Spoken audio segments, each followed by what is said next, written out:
About cryptocurrency, our minds often jump straight to the financial news, right? Market prices, tech buzz. But what if it's actually much, much more than just, well, a financial tool or a piece of tech? Welcome to the deep dive. Today, we're really plunging into something fascinating, sometimes a bit offbeat, often kind of underground. It's how cryptocurrency has, deeply embedded itself into all sorts of internet subcultures. Our mission, basically, is to uncover how crypto functions not just as, an investment, but really as a badge of identity, a unique language, maybe even a whole lifestyle within these niche online communities. That's exactly right. And we're going to explore some of these groups. I mean, some operate with deep irony, others are genuinely rebellious, and then you have some driven by really profound idealism.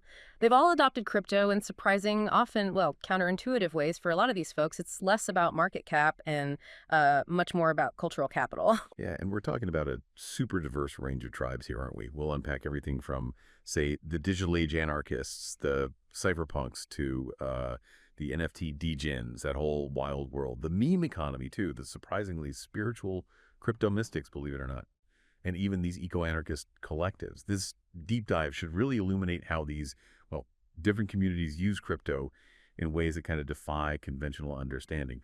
Okay, so let's start with a group that really laid down a lot of the philosophical groundwork for what we see today, the cypherpunks.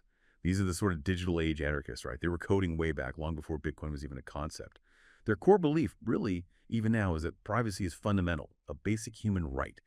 And cryptographic tools, those are the essential means to protect it. So for them, Bitcoin isn't just an investment.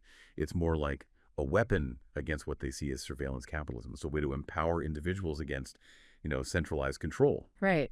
And what's truly fascinating there is how that initial ideological seed, that core idea, has branched out. It's popped up in such wildly different applications. If you connect this to the bigger picture, you see that fundamental desire for a new system, whether it's for privacy or something else entirely just reappearing in unexpected places. Like, take the NFT degens. Degens is short for degenerates, right? It's a term they've totally reclaimed, wear it like a badge of honor. These aren't just collectors in the traditional sense. They really immerse themselves. It's intense. They'll spend hours, literally hours a day, in Discord channels dissecting pixelated penguins or whatever, celebrating floor price gains. The lowest price for an NFT in a collection. That's a critical marker for them. A marker of what? Exactly. Status. Yeah, of the tribe's perceived value and definitely their individual status within it. Owning a specific JPEG, you see, it isn't just about whether you like the art. Sometimes that's secondary. It's really about establishing digital social capital. The verifiable ownership on the blockchain creates this, undeniable marker of belonging, status within a specific virtual tribe. It's kind of like wearing a rare limited edition pair of sneakers in real life, It broadcasts your affiliation. That's a really interesting parallel to something like streetwear culture. But is it just about clout? Or do you think there's sometimes a deeper, maybe artistic motivation there for some people, even if it's not the main driver? Oh, for a select few? Sure, absolutely. There can be a genuine appreciation for the art itself or maybe the groundbreaking nature of the tech. But what really stands out to me across the board is an overwhelming drive for community and the unique identity that community fosters. Yeah, that strong, almost tribal identity seems key for the NFT degens. But okay, if they're building these new systems of value, then the meme economy that seems to operate on a completely different wavelength. It's deliberately deconstructing value, but still using crypto as its foundation. Yeah. Think Dogecoin, right? Most people have heard of it. But what you might not realize is how communities like on Reddit's r Wall Street Bets adopted it. It was almost an anti-financial joke. Buying Doge wasn't about logic or charts or technical analysis. Not at all. It was a clear statement. Finance is broken, the system's absurd, so let's just meme it. That layer of irony, that sort of playful defiance, that's where the real subcultural power lies, I think. It's like a punk rock statement, but, with its own market cap. And that, to me, is absolutely key. It fundamentally redefines what we even consider valuable in a digital context, doesn't it? Yeah. Which raises an interesting question. What happens when that ironic stance meets something, far more earnest? Because it doesn't just stop with jokes or digital art. Some crypto communities are, believe it or not, remarkably spiritual. Spiritual, really? Oh, yeah. There are these crypto mystics who genuinely perceive blockchain as, not just code, but almost like a prophecy. Some will literally blend astrology with crypto trading signals.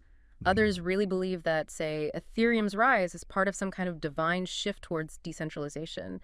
And these beliefs, however strange they might sound to outsiders, they drive real communities and real actions within the crypto space, regardless of what the market's doing day to day. It really is remarkable, isn't it? Just how diverse these motivations are. What do you think makes crypto so uniquely adaptable? How can it serve such wildly different ideological ends, from pure irony to deep spirituality? That's a great question. I think it's probably the underlying premise of decentralization itself. It acts like a blank canvas, you see, for building new systems. And those systems can be ideological just as much as they are technical or financial. It taps into something quite deep, I think, a human need to create, maybe, and definitely to belong. And if you think that's niche, then consider the eco-anarchist collectives. These are often small groups, deliberately focusing more offline, actually.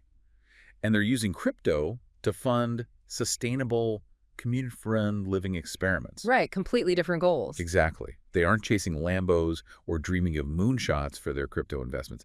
Their aims are fundamentally different. They're looking for off-grid living, maybe cultivating permaculture gardens, installing solar panels, that kind of thing. And they're leveraging DAOs, decentralized autonomous organizations and smart contracts to organize it all. Essentially using these self-executing transparent rules on the blockchain to manage shared resources, make decisions together, all without a central authority. Which fits perfectly with their anti-hierarchical ethos, right? Precisely. Yeah. So, okay, what does this all really mean for us? We started by saying, when we hear crypto, it's usually about finance.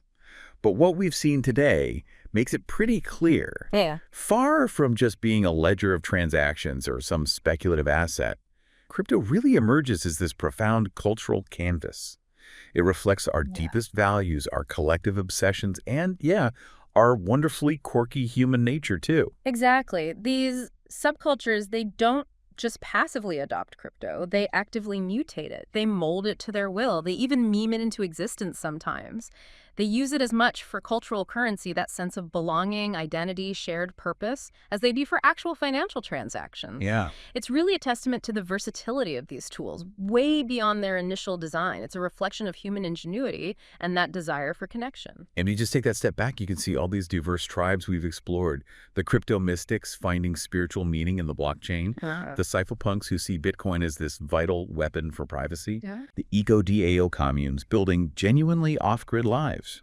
And those who treat Dogecoin as this kind of defiant punk rock statement against the whole financial establishment. See, maybe the next time you hear about crypto, just remember that behind every token, there's almost always a story. And behind every story, there's usually a tribe. We'd encourage you to think about crypto not just as technology or, just an asset, but as this vibrant, constantly evolving cultural phenomenon, really driven by fundamental human connections and some truly unique values.